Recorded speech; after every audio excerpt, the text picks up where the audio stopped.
예, 또 두 번째 시간, 디모데전서, 전후서, 또 디도서, 목회 서신에 대한 또 강의를 또 시작합니다. 우리가 성경을 볼 때에 성경은 우리가 마태복음 13장 34절 35절을 보면은 이 성경은 모든 성경을 예수께서는 비유로 말씀하셨다 그랬어요. 비유. 그러니까 그 말은 무슨 말이냐면은 예수께서 이 땅에 오셔서 율법을 가지고 오셔서 하신 모든 신약에 나타난 모든 예수님의 사건들은 구약 때 비밀한 말씀들을 비유로 말씀하셔서 듣는 자를 통해서 실상으로 깨닫게 하기 위해 하신 하나님의 모략이 있습니다. 그러므로 우리가 이제 성경을 그대로 문자 그대로 보고 세상적인 어떤 국문학적으로나 어떤 문법적으로나 이렇게 푼다고 그러면은 도저히 하나님 말씀은 풀 수 없습니다. 그러므로 열심히 수고하고 봉사하고 헌신했던 많은 사람들이 자기가 수고했던 것만큼 어떤 영적으로나 환경적으로 받지 못하면은 좌절하기도 하는 이유가 바로 우리가 잘못 알고 헌신하고 봉사했기 때문에 그런 결론이 나온다. 그런 얘기입니다. 그래서 우리는 이 성경이 하나님께서 하신 말씀의 의미와 뜻이 무엇인가 이걸 꼭 알고 지나야 돼요. 그래서 구구절절 하나님께서는 내가 이렇게 비유로 말했다. 내가 비밀로 말했다. 내가 모략 가운데 역사하고 있다. 내가 사람의 생각과 다른 하나님의 생각과 사람의 생각과 전혀 다르다 하는 부분들을 이 모양 저 모양으로 많이 말씀을 해놨기 때문에 그런 부분도 우리가 짚고 철저하게 공부하고 연구하지 않으면은 내가 아무리 연구 열심히 하고 공부를 많이 하고 성경을 잘잘잘 외운다 할지라도 그건 하나의 국어책에 불과합니다. 또한 역사책에 불과하기도 하죠. 그러니까 그런 부분들을 잘 이해를 하면서 성경을 좀 봤으면 좋겠습니다. 여기 이제 또 12번째 사건은 즉 감독자의 자격 또 감독자가 감당해야 할 일, 감독자에 주어진 사명. 여기에서 12번째는 돈을 사랑하지 말라 그랬습니다. 돈을 사랑하지 아니하는 자. 여러분 돈 사랑하지 않는 사람 있어요? 그 사랑하다 그러면 좀 말이 의심합니까? 자, 다시 묻겠습니다. 돈을 좋아하지 않는 사람 있습니까? 아마 그런 사람 없을 겁니다. 다 좋아한다 말하겠죠. 그 돈 때문에 우리가 수고하고 애쓰고 땀 흘리고 일하고 노력하고 공부하고 이 모든 것들이 돈을 벌기 위한 하나의 수단으로 보이는 것입니다. 그런데 성경은 하나님의 감독자로서는 즉 목회자로서 할 수 있는 자격자는 돈을 사랑하지 아니한다 그랬어요. 물론 이제 돈을 좋아한다는 것과 돈을 사랑한다는 말이 의미는 좀 다릅니다. 그렇죠? 사랑하는 얘기는 전적으로 거기에 이제 맡기는 거죠. 전적으로 거기에 매달린 것이 사랑이죠. 그러나 좋아한다는 것은 좋아할 수도 있고 안 할 수도 있다. 지금 나에게 어떤 유익이 된 종이 되면은 내가 덤벼들 수 있고 나에게 전 유익이 없다면은 배척할 수도 있는 것이 좋아한다, 좋아하지 않는다 이렇게 또 표현할 수가 있겠습니다. 이 돈을 사랑한다는 이게 사랑에는 아하브라 했어요. 아하브라는 것은 자발적인 생각과 마음으로 어떤 공감대를 형성한다. 즉 돈에 대한 공감대를 형성한다는 말이 돈을 사랑한다. 즉 아하브라 이렇게 말하고 있어요. 그런 공감대 없는 사람 없겠죠. 자, 그렇다면 과연 우리가 하나님의 종으로서 만세주님이 부름받았습니다. 에베소 1장 4절에 한 것처럼 그리스도 안에서 만세 예정된 자였어요. 하나님 종들은. 그리고 이제 에레미야 1장 5절에도 보면은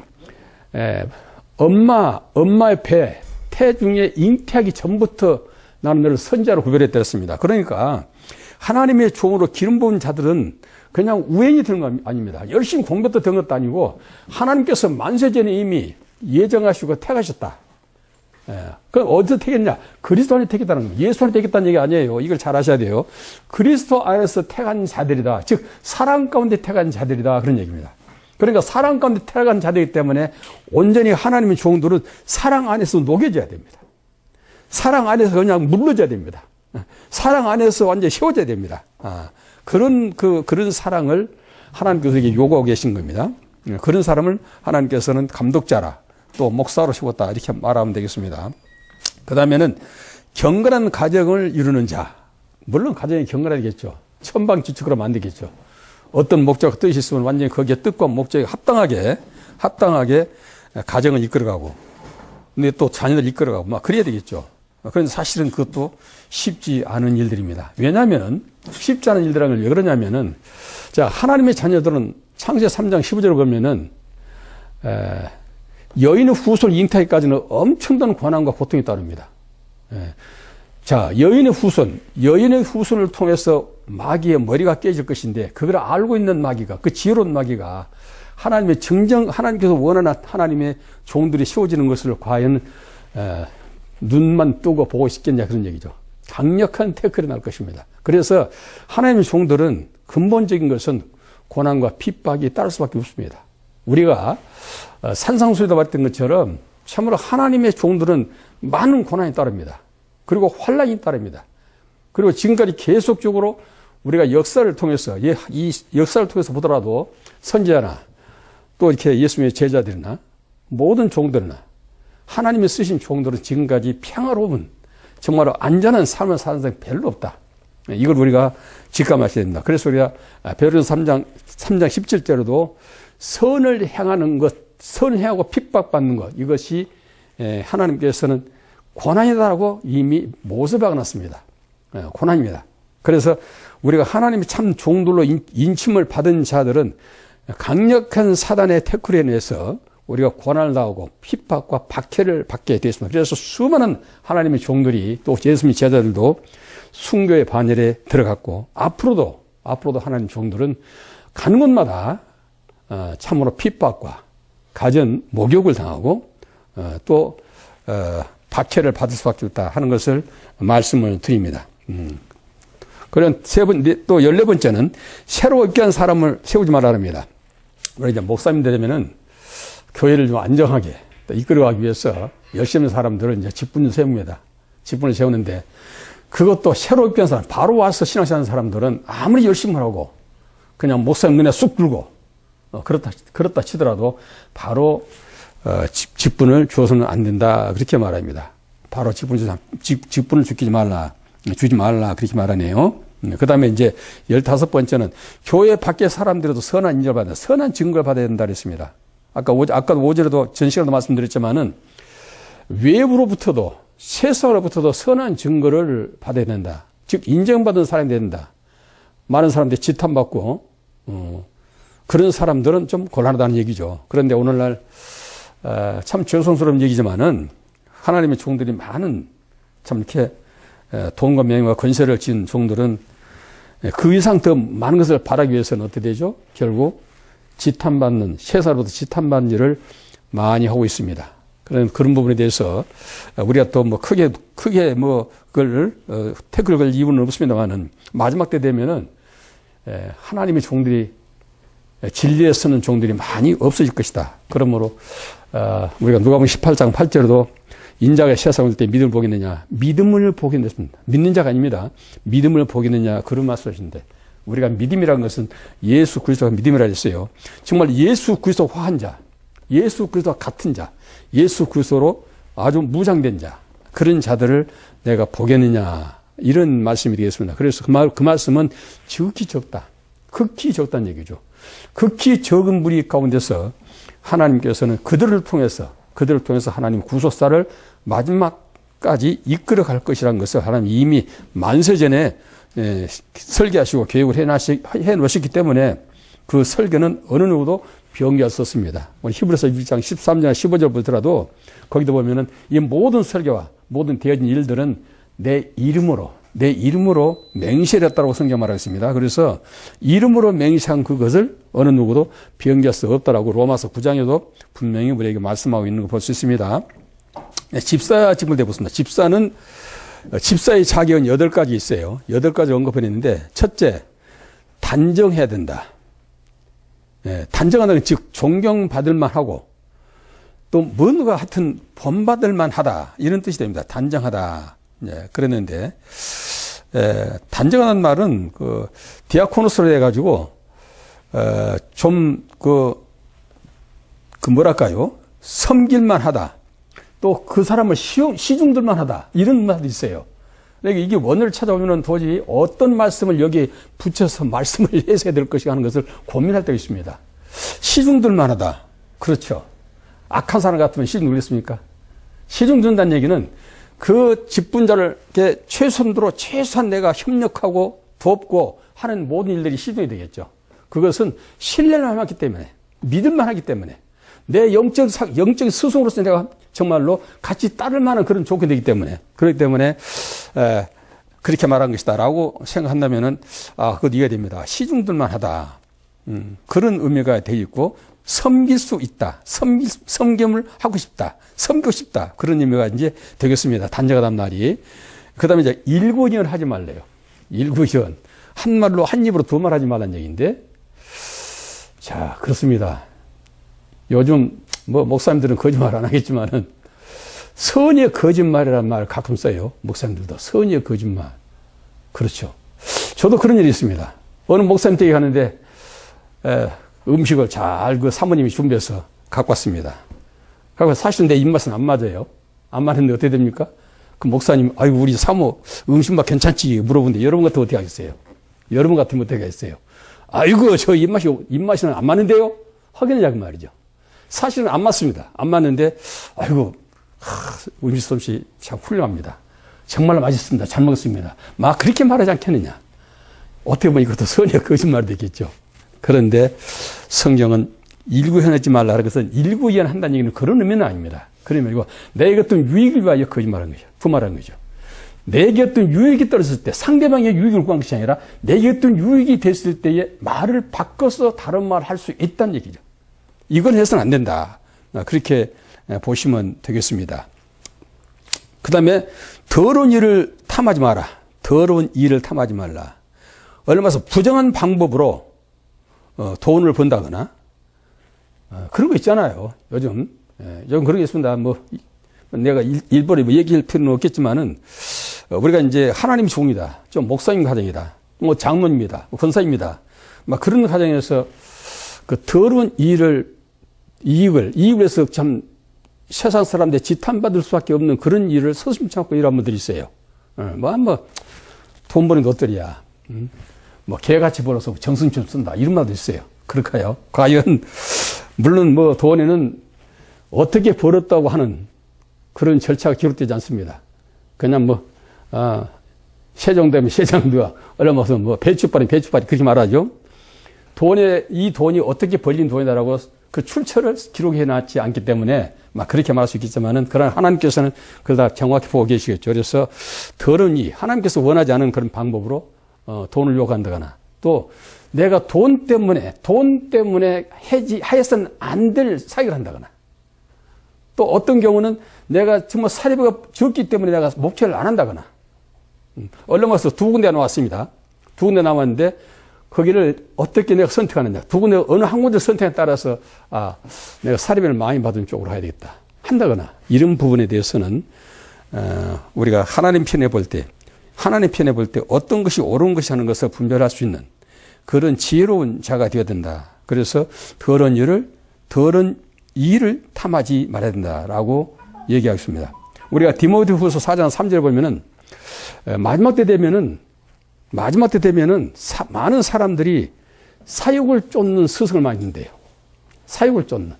얼마 전 이제 내가 어떤 유익이 된 것. 그 유익을 줄 수 있는 그 사람을 내가 영적으로 좋아하지 않지만은 내게 유익을 주기 때문에 그를 따라간다. 이런 분이 오늘 많습니다. 요즘 보세요. 너무 참 황당한 일들이 많이 벌어지는데 우리 목회자들이 참으로 그게 안타까워요. 정말 하나님 뜻이 어딘지를 모르고 뭔가 내가 좀 찾아먹고 있다. 뭔가 나한테 유익이 있다라면 그걸 아주 그냥 풀싸고 쫓아다니는 열일제치로 쫓아다니는 그런 목사님도 계시는데 좀 이렇게 기도하면서 잘 본인들을 살펴봤으면 좋겠습니다. 그래서 정말로 영혼을 위해서 내가 영혼을 위해서 과연 어떻게 살 것인가. 때가 다 되고 종말했다고 하는데 이때에 과연 내가 영혼을 위해서 어디를 투자할 것인가. 사도 바울처럼 자기는 모든 것을 허비했다 그랬어요. 물질도 내 육체의 모든 것도 하나님 보호를 위해서 나는 허비했다고 말하는데 우리는 그렇게는 못할 망정. 참으로 잘못된 이익을 위하여 잘못된 어떤 것을 위하여 우리가 시간과 육체를 허비해서는 안 된다. 이렇게 우리가 또 말씀드릴 수가 있겠습니다. 그래서 디모데후서 4장 3절에 바로 그 말씀입니다. 그런 일이 많이 벌어지기 때문에요. 다섯 번째는 교리적으로 신앙적으로 건전해야 된다. 교리적으로 신앙적으로 건전해야 된다. 그렇죠. 물론 이제 건전하다는 얘기는 이것도 어디다가 기준을 두냐 문제예요. 율법의 기준을 두느냐, 복음의 기준을 두느냐. 그런데 복음의 기준을 두게 되면은 그건 윤리로 빠져나갑니다. 육체의 예법 빠져나갑니다. 그러면 그것은 아무리 그 일로 헌신하고 봉사만 했다 할지라도 우리가 마태복음 7장 20절, 21절 이하에 보면은 내가 주의 주 한다고 천국 간 것이 아니라 오직 하나님 또 행하려 천국 갈 텐데 내가 주의 이름으로 기준 줬고 주의 이름으로 능히 하고 주의 이름으로 선지해 노릇했습니다. 라고 얘기한다 할지라도 하나님께서는 나는 너를 도무지 알지 못한다. 이 불법을 행하지 않아 내게 떠나가라. 얼마나 억울하겠습니까? 얼마나 억울했어요. 이 모든 것들은 나의 유익을 위해서 구했던 일들 때문에 어떤 불의한 일을 탐면서 했던 일 때문에 그런 결과가 나타날 수밖에 없다 하는 것을 우리가 마음에 꼭 새기셔야 됩니다. 새기셔서 우리가 집사의 직분을 받은 사람이나 또 집사의 직분을 주는 그 목사님들이나 이런 부분들을 반드시 숙지하셔서 거기에 하대가 없는 분들을 꼭 세워야 된다 하는 것을 여기서 말씀드리고 있는 것입니다. 그러므로 항상 신앙적으로 건전해야 된다. 깨끗한 양심. 예, 로마서 2장 15절 보면 율법적으로 어떤 양심적으로 아주 깨끗한 분. 어떤 분 이런 분 있어요. 율법이 있기 전에는 죄를 죄로 여기지 않는데 과연 율법이 선포하기 전, 즉 모세를 통해서 율법이 선포되기 전에 지은 죄에 대해서는 어떻게 하나님께서 그를 다스릴까요? 라고 물어본 사람이 있습니다. 그건 로마서 2장 보면 자세히 나옵니다. 양심의 법이 있습니다. 양심의. 어린애들도 가르치지 않아도 이게 나쁜 것이 좋은 것이 아닙니다. 그래서 반드시 나쁜 것을 행할 때는 눈치를 보면서 어린애들은 눈치 보면서 그걸 감출하죠. 이걸 보면은 하나님께서는 하나님의 형상으로만 지어졌다면 하나님의 인격으로 지어졌다면 반드시 우리가 가르침을 주지 않는다 할지라도 이건 나쁜 것이다, 악한 것이다 하는 것을 어린애도 분별한다는 것입니다. 그렇기 때문에 어떤 법을 적용해도 율법이나 복을 적용되고 어떤 양심의 법을 적용한다 할지라도 우리는 절대 죄에서 자유할 수는 없는 것입니다. 네, 그렇게 하시고 그런 부분들을 명심해야 된다. 이렇게 말씀을 드리고 있고요. 그 다음에 진실성과 믿음의 등을 시험해서 흠이 없어야 된다. 진실성을 믿음으로 조명했을 때 흠이 없어야 된다. 그렇죠. 즉 말하자면 말씀으로 조명했을 때 그 사람이 진실한지 가짜인지 위선적인지 가시인지 이런 것을 분별할 수 있어야 된다. 분별하셔서 거기에 전혀 이상이 없어야 된다. 이렇게 말씀하고 있는 것입니다. 그 다음에 직분을 기꺼이 감당할 줄 아는 사람. 아무리 맡겨도 아이고 기쁜 말하는 사람이 있는가 하면은 마지못해서 또 하는 분들이 있어요.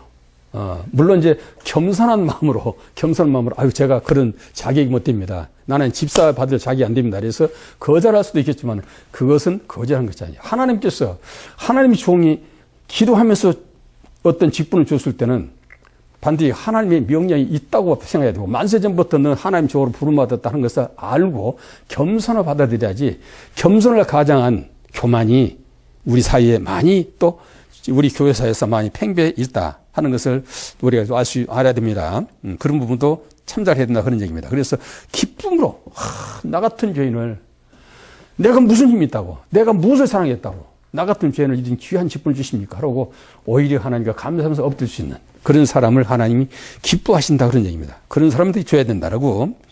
그 다음에 큰 담력을 얻어야 된다.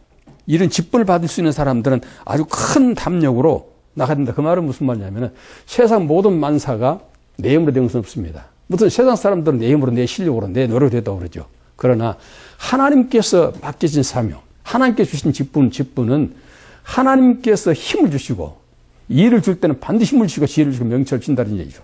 그래서 거기에 대해서도 담력을 가지고 하나님과 함께 하실 것이다. 하나님 반드시 나의 기도를 들으실 거야. 그런 믿음과 확신을 가지고 용기 있게 뛰어나갈 수 있는 사람이 된다라고 얘기합니다. 자, 그 다음 보겠습니다.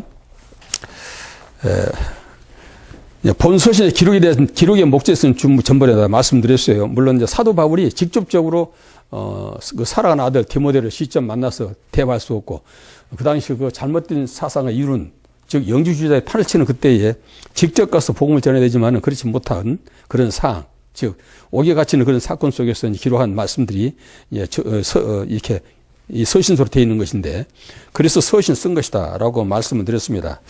본 서신을 쓴 바울의 신앙 고백에 대해서 봅니다. 바울은 디모데가 목회하는 에베소 교회에 속히 가겠다 약속했으나 이를 지킬 수 없게 되자 에베소 교회를 디모데가 바로 목회야 올바른 신앙을 유지하여 성도들의 영적 성수를 돕기 위해 본서를 쓰게 됐다라고 말합니다. 당연한 것이죠. 성도들이 바른 영적 생활, 하나님이 참 의도대로 하나님 뜻을 이루어갈 수 있는 하나님의 말씀 속에서 믿음을 가질 수 있는 자들로 변화시키는 그 일을 위해서 바울은 이 서신을 썼다. 그렇게 이제 말씀하고 있습니다. 그리고 이제 이 일을 맡은 디모데나 하나님의 종들에게 어떻게 하는 것이 과연 하나님의 본 뜻을 알고 그 뜻대로 저들을 믿음으로 하나님 기뻐한 양들로 목양할 것인가 하는 것을 쭉 기록한 책이 이제 서신서인데 이 서신을 통해서 우리 다시 한번 살펴보라 그런 얘기입니다. 자, 하나님의 교회란 그 부름받은 성도들이 모임이라 그런 얘기죠. 하나님 교회란 부름받은 성도들이 모입니다. 그리고 이제 교회의 정의를 말하고 있습니다. 이건 언제부터 됐을까요?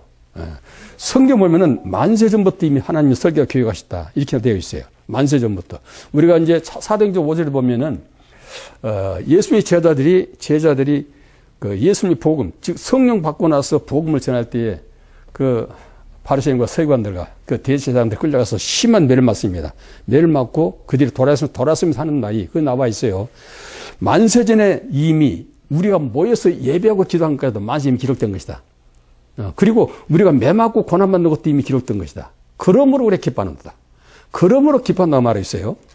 그 정도 우리가 우리의 모든 삶은 전적으로 나의 의지와 나의 삶이 내 생각의 방법으로 되는 것이 아니라 오직 하나님께서 만들어진 계획하신 의도대로 우리는 그저 기록된 대로 갈 수밖에 없다 하는 그런 신앙고백. 이 신앙고백이 진정 하나님 기뻐한 신앙고백이다. 그런 사람들은 불평불만할 수 없어요. 고난 가운데 기뻐하고 슬퍼도 아파도 기뻐하는. 그래서 범사에 감사란 말이 바로 그 말씀이 아닌가 생각이 해봅니다.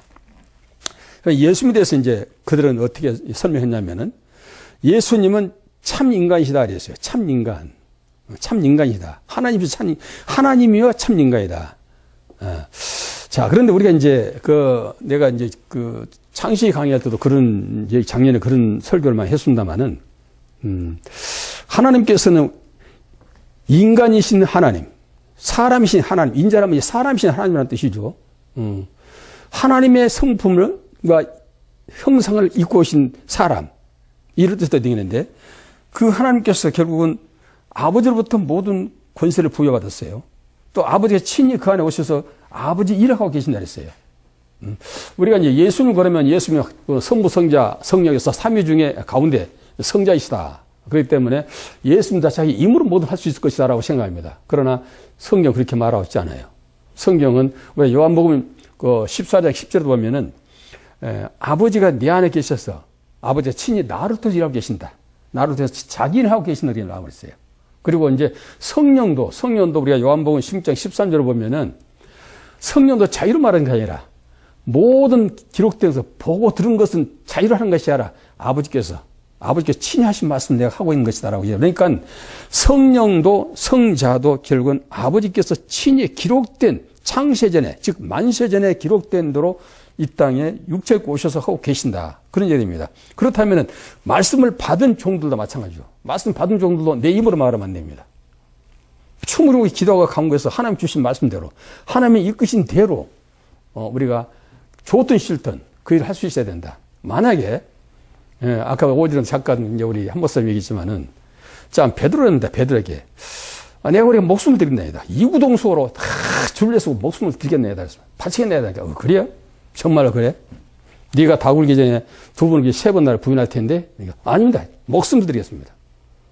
자, 그건 인간적인 생각이죠. 물론 인간적인 생각으로 자기 스승을 위해서 제자들이 목숨 드리겠다 그러면 대단히 충성이에요. 그보다 더 큰 충성이 있어요. 그런데 예수님은 아니다. 네가 내가 세 번 부인할 것이다. 만약 베드로가 주님께서 하신 말씀의 진리를 알았고 예수님을 누군지 알았더라면 그때까지 몰랐다는 얘기죠. 알았더라면은 맞습니다. 내 마음은 주님께 절적 충성을 드리겠다는 내 의지의 표현으로 내가 주님 대신 죽을 자도 뛰어나가겠다 이렇게 결정을 했습니다만은 주님께서 다구리 전에 세 번 나를 부인하라 이렇게 말씀하신 거 보니까 당연히 내가 세 번 부인을 하겠나 그래야 맞는 거예요. 그래야 베드로가 예수는 누구라? 메시아라는 걸 알아야 되는 것이죠. 그런데 극구 부인해서 아닙니다. 아니다 하면서 계속 나가는데 결국 세 번을 부인해야 돼요. 부인 안 하면 안 되죠. 부인 안 하면 어떤 분은 그럽니다. 목사님들 그래요. 베드로가 부인해서는 안 되는데 부인했다고. 어떤지 자기 의지 살려서 한 번 주님하고 약속했으면 약속을 지켜야지. 그렇게 그냥 그 순간에 큰 많은 그 바리새인과 서기관들 그냥 막 대적한 무리들 앞에 그 처참하게 묶여서 그런 모습 앞에서 면전에서 그렇게 예수님을 부인할 수 있느냐. 그렇게 세 번씩 네가 할 거라고 그냥 당부를 했는데 불구하고 예수님 부인해. 야, 베드로도 참 못됐어. 이렇게 설가하시는 분도 있습니다. 그런데 반드시 부인해야 된다 하는 것을 이제 말씀드렸습니다. 그리고 예수님은 참 인간이고 참 하나님이시다. 이제 그래야 되는데 우리가 이제 요한복음 5장 17절에 보면은 인자됨을 인하여 심판하는 권세를 받다. 내가 이 설교를 많이 합니다. 마지막 종말에 또 누가 심판할 것인가? 다들 그렇죠. 예수님이 심판하시죠. 맞습니다. 그런데 예수님이 직접 심판하는 것이 아니라 예수님이 하신 이 말씀을 가지고 종도 심판한다. 이렇게 해야 맞는 거거든요. 이게 맞는 거죠. 그래서 요한복음 5장 27절에도 인자됨을 인하여 심판하는 권세를 주셨다 그랬습니다. 예수님 인자 된 것이 아니라 인자로 오신 분입니다. 예수님은 어떤 공부를 하고 어떤 수고하고 노력해서 어떤 계급을 딴 것이 아닙니다. 예수님은 인자로 오신 분이고 바로 인자의 모습으로 말씀을 들어서 인자화된 예수님의 제자들 그들을 향하여 인자됨을 위하여 심판의 권세를 받았다라고 말씀하셨고 또 요한복음 14장 12절에도 너희가 진실을 인해서 내 말을 들은 자는 나와 같은 살 것이요 나보다 더 큰 자리니 나는 아버지께 가매라. 그 말은 바톤 터치한다. 이제는 내가 아버지께로 가니까 내 사명 다 마치고 아버지께로 가니까 이제부터 내가 할 일들을 너희들이 해라 라고 바톤 터치한 사건이 나오죠. 여러 가지 말씀 많이 나오죠. 그 말을 인용한 또 요한일서 3장 1절 2절을 보면은 요한 사도가 엄청난 하나님의 계시를 받고 나서 깜짝 놀란 사건이 있습니다. 요한일서 3장 1절 2절을 보면은 이 말씀 한번 보고 가야 돼. 너무나 제자들이 주어진 그 놀란 사명이 있기 때문에 이 말씀 한번 보고 가겠습니다. 요한일서 3장 1절 2절입니다. 보라는 봐야 되겠죠. 보라. 아버지께서 어떤 사랑을 우리에게 주사 하나님의 자녀라 일컬음을 하셨는고. 자, 피조물인 인간을 조물주신 하나님께서 너희들은 내 자녀야, 내 아들이야, 내 딸이야 하고 말할 수 있는 자체는 세상에 어떤 사랑으로도 표현할 수 없는 것이다. 세상에 어떤 아가파워로 그런 것도 아니고 필레오도 아니고 스톨게도 아니고 에로스도 아니고 세상에 표현된 어떤 사랑으로도 표현할 수 없는 사랑은 바로 하나님께서 이 땅에 제자로 부름받은 자들을 하나님의 아들로 부르시고 그걸로 끝난 것이 아니라 주님께서 해야 할 일들을 마지막 아주 가장 강력한 마지막 일들을 온전히 맡겨서 그 일을 감당할 수 있도록 하는 것은 이건 도저히 불가항력적인 얘기다. 불가항력적인 사랑이라는 뜻이 바로 그 어떠한 사랑입니다. 일컬어게 하는 거 우리가 그라도다. 그러므로 세상이 우리를 알지 못하면 그를 알지 못함이라. 오늘날 이제 종말 정도 마찬가지죠. 이렇게 이제 직분받은 자들은 이 마지막 정말로 우리가 다 사람들이 세상 사람들도 이제 새가 마지막에 있다. 마지막 말세다 이렇게 말하고 있는데 말세 심하라 그러죠. 이제 주님 올 때 다 했다. 모든 환경을 보더나 모든 정치, 경제, 사회, 이 세상 돌아가 모든 걸 보면은 참으로 주님 오실 때가 가까웠고 문 밖에서 두드리는 하나님의 음성이 들릴 정도로 가깝게 오시다는 걸 알 수 있는데 이럴 때 죄의 종으로 부름받은 여러분들은 앞으로 내가 목표를 통해서 하나님 종이 되겠다. 이 신학을 통해서 하나님 종이 되겠다고 작심하고 기도하면서 하나님 받았던 여러분들은 대단한 위대한 종들이다. 나 이렇게 평할 수 있습니다. 그러면 성경은 나중된 자가 먼저 된다는 말씀이 있죠. 그 말은 이제 다른 의미가 또 있는데 나중된 자가 먼저 반드시 돼야 됩니다. 먼저 돼야 될 것은 마지막 바톤을 받고 리레이 같으면은 우리가 이제 100m 코스를 도는 리레이 같으면 마지막 주자의 사명을 감당할 수 있는 분들이 마지막 종들이기 때문에 나중된 자가 먼저 된다는 말씀을 하고 있는 것입니다. 그래서 그런 사람들을 지칭하는 말씀으로 지금 요한서 3장 1절 2절 말씀하고 있는데요. 다시 보겠습니다. 보라, 아버지께서 어떤 사랑을 우리에게 주사 하나님이 자녀라 일컬음을 얻게 하시는 거 감당할 수 없는 얘기죠. 감당할 수 없는, 이건 세상 어떤 언어로 표현할 수 없는 말씀이기 때문에 그 어떠한 사랑입니다. 우리가 그러하도다. 그러므로 세상이 우리를 알지 못하면 바로 그를 알지 못한다. 세상 우리를 모르면 예수를 모르는 것이다. 그런 얘기죠. 결국 예수는 육체를 입고 오셔서 율법의 모든 조건을 갖고 오셔서 죽으시고 마지막 종말의 종들이 그리스도로 태어나야 됩니다. 이것이 비밀한 것이라는 거예요. 이게 비밀한 거예요. 이걸 알았던 세례요한은 그 어떠한 사람을 우리에게 주셔서 이렇게 말씀하고 있고, 그러므로 우리를 못하면 이 마지막 종말의 종들을 알지 못하면은 바로 그리스도를 모르는 것이다. 이렇게 말하고 있습니다. 그리스도를 모르는 것이다. 사랑하는 자들아, 지금은 하나님의 자녀라. 장래에 어떻게 될 것을 아직, 이 말씀은 예수님이 12 제자들을 통해서 하신 말씀이잖아요. 그들 얘기한 것이 아니고 앞으로 12 제자들을 통해서 들은 바 말씀을 받은 자들, 즉 진리를 그대로 전수받은 자들, 그리고 그 믿음 안에 사는 자들, 그런 자들하고, 그런 자들 2절에 말하고 있는데, 그래서 장래에 어떻게 될 것은 아직 나타나지 아니하였으나 그가 나타나심이 되면, 주님이 제를 얘기한 것이죠. 나타나게 되면 우리가 그와 같은 것을, 예수와 똑같은 모습으로 분별할 수 없는,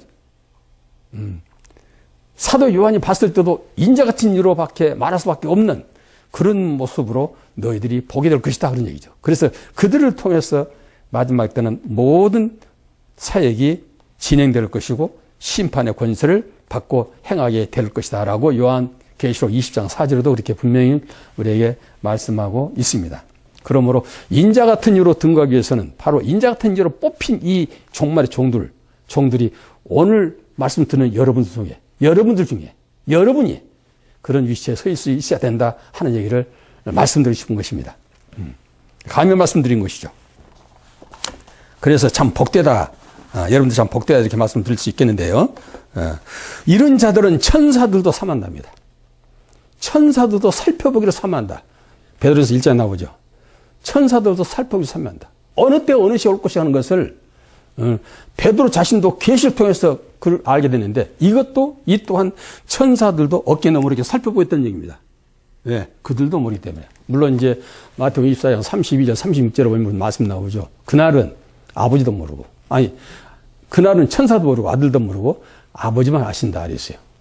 그래서 그 말씀을 가지고 목사님들이 도릅니다. 아무도 모른다. 밤중에 올 텐데, 밤중에 오신 예수를 누가 알겠는가? 아무도 모른다. 아들도 모르고 천사도 모른다는데 아버지밖에 모른다면 과연 누가 알겠는가? 그럼 어떻게 영접하죠? 자, 여러분들 어떻게 영접할 것입니까? 때와 시기도 모르는데 어떻게 영접할 거예요? 물론 때와 시기는 전도 3장에 보면 때와 시기는 하나님 정하신 거죠. 그러나 정해놨습니다. 앞으로 정한다는 얘기가 아니죠. 정해놔서 절대로 한번 정해놓은 것에 대해서 하나님 자신도 변경할 수 없는 그 엄청난 그 사건들을 종말의 종들은 안다고 말하겠습니다. 알아야만이 심판하든지 말든지 할 거 아니에요. 영접하든지 말든지 할 거 아니에요. 우리가 마태복음 25장에 보면 열천의 비유가 나오죠. 열천의 비유를 보면은 열천의 비유가 그날 시간은 몰라도 날짜는 알았잖아요. 그래서 밤중에 올는지 새벽에 올는지 모르고 나갔다는데, 다섯 처녀는, 지혜로운 다섯 처녀는 등과 기름을 준비했고 지혜롭지 못한 다섯 처녀는 등만 준비해서 나갔다. 근데 거기 보면은 졸고 잘세 그랬어요. 자, 여러분들은 누가 잡니까? 자면 안 되겠죠? 예, 그렇죠. 주님 영접하는데 자면 안 되겠죠? 눈을 그냥 어떻게 하든 눈을 비벼 떠서라도 주님이 밤지 오든 새벽 오든 반드시 주님을 영접해야 되겠죠? 그런데 자는 무리가 있고 조는 무리가 있었습니다. 많은 사람들은, 잔 사람들은 이거 안 돼. 믿음 없는 사람들이야. 관심이 없어. 그 잤다. 그렇게 말하는데 그것이 아니고요. 잔 사람은 때와 시기를 정확히 안 사람입니다. 그 사람은 기름과 등불을 같이 준비한 사람이요. 다섯 처녀예요. 기름만 준비한, 등불만 준비한 다섯 처녀는 시간을 몰랐기 때문에 불을 켜놓고 기름이 다 된 걸 보고 조마잡 나머지 그저 끄떡끄떡 졸다가 결국은 기름 준비하러 나간 사이에 주님이 오셨더라. 이렇게 말씀하십니다.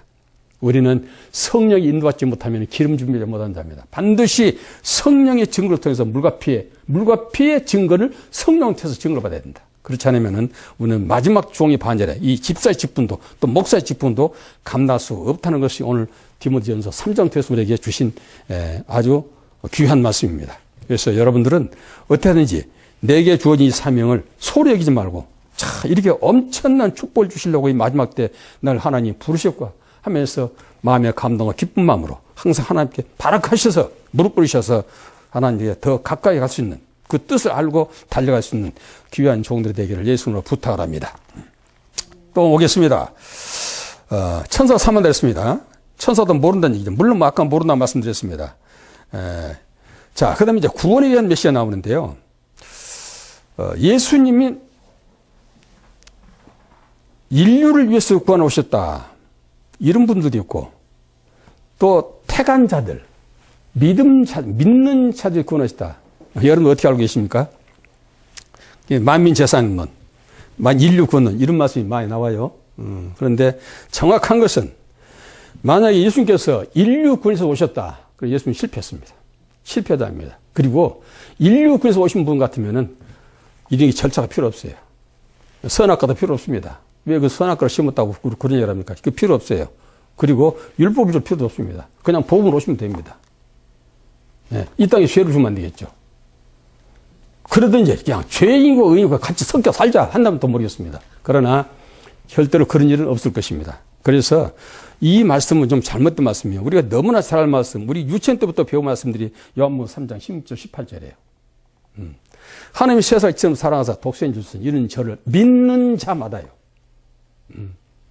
저를 보는 자마다 아니고 저를 가까이 있는 자도 아니고 믿는 자마다 그렇게 말합니다. 그러니까 믿지 않는 자가 있다는 얘기죠. 믿지 않는 자가 있다. 오늘날 예수를 잘 믿어도 타락한 자만 있습니다. 오늘날 교회 가면은 많은 목사님들은 이제 직분자들 그렇게 많이 하죠. 처음 온 사람이 이렇게 이제 영접 기도 시켜옵니다. 저도 많이 해봤는데 과연 그게 맞을까? 영접 기도란 것은요, 아무나 할 수 있는 것이 아닙니다. 오직 성령님 할 수 있는 권한이에요. 그래서 요한복음 1장 12절에 보면은 영접하는 자, 그 이름을 믿는 자들에게는 하나님의 장애되는 권세를 주신 이런 혈통으로 육종으로 이게 중요합니다. 13조 중요한 거예요. 혈통 육종으로 사람 뜻으로 된 자가 없다. 이건 전적 하나님 권한이다. 아무리 그가 와서 목사님 통해서 기도를 받고 집사님 통해서 영접 기도를 받고 어떤 일을 했다 할지라도 그가 하나님의 자녀로 인정받을 수 있는 것은 하나님의 선택적 권리지 우리가 할 수 있는 일은 아니다. 그렇습니다. 그래서 이것도 좀 문제가 있다. 이게 말씀드리고요. 그래서 구원은 완성된 것이 아니고 지금도 진행하고 있다. 지금도 진행하고 있다. 그렇게 말씀드리고 싶습니다. 완성이 됐다라면은 지금 우리는 여기에 살아서는 안 됩니다. 천년왕에 살든지 저 시한과 새 땅에 살든지 막 그렇게 돼야 되겠죠. 완성된 건 없습니다. 그래서 우리는 이런 말씀을 잘 좀 이해하셔서 그냥 완성된 걸로 생각해서 어떤 큰 교회 가면 그런 일을 하더라고요. 구원받았으니까 다 내. 뭘 내라겠어요. 갖고 다 내. 돈 가져봐야 자식들 왼수 맞는다. 서로 싸우고 재판하고 난리 난다. 왜 그러냐? 돈 때문에 그런다. 맞습니다. 돈 때문에 그럽니다. 돈 없는 가정은 자녀들이 참 행복해요. 형제가 우애되고 그런데 돈이 많은 가정은 자녀들이 부모가 죽으면 아주 아사르판됩니다. 그것을 빗대어서 목사님들이 이렇게 말을 하신 분들이 가끔 있는데 그래서 결국 목적이 뭡니까? 교회로 다니라. 여기는 좀도 동력도 없어. 돌라가 먹을 사람도 없고 없으니까 다 갖다 내라 해서 그런 식으로 하여 성도들의 호주머니를 털어가는 그런 잘못된 관행을 많이 볼 수가 있습니다. 그것도 아니라고 말이죠. 그래서 인류 구원론과 만민 지혜사역론은 마틴 루터의 주장한 사건밖에 안 됩니다. 그 사건을 지금까지 똑같이 우리가 그때는 그렇게 주장했다 할지라도 우리 마지막 때 살아가는 우리 종들은 때에 맞는 양식을 반드시 먹고 하나님 뜻을 반드시 알아서 하나님의 기뻐하신 산제사가 무엇인가 로마서 12장에 나온 것처럼 하나님 기뻐하신 산제사가 무엇인가를 알고 예배드릴 수 있는 하나님의 종들 이런 종들을 반드시 발본 세워내서 세워야 될 것이고 또 목회자 스스로도 그런 믿음으로 승화가 돼야 될 것이다. 이렇게 말씀드리고 싶습니다. 그래서 마지막 때 종들은 이렇게 엄청난 사명을 받았다는 거 이건 잊지 마세요. 엄청난 사명을 받았다는 거 잊지 마시고 심판의 대열에서 백보자 심판의 대열에서 주와 더불어 심판의 권세를 가지고 심판하는 그런 놀라운 역사를 이룰 자들을 하나님께서는 아무나 세우겠느냐 그런 얘기입니다. 예, 아무나가 아니죠. 아무나가 아닙니다. 또 보겠습니다. 그래서 인류 건너하고 이제 마음의 재상을 좀 고치시 바랍니다. 반드시 믿는 자입니다.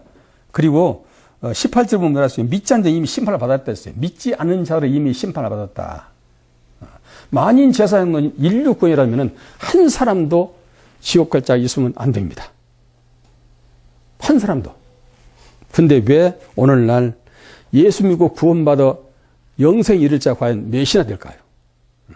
몇이나 될까요? 과연.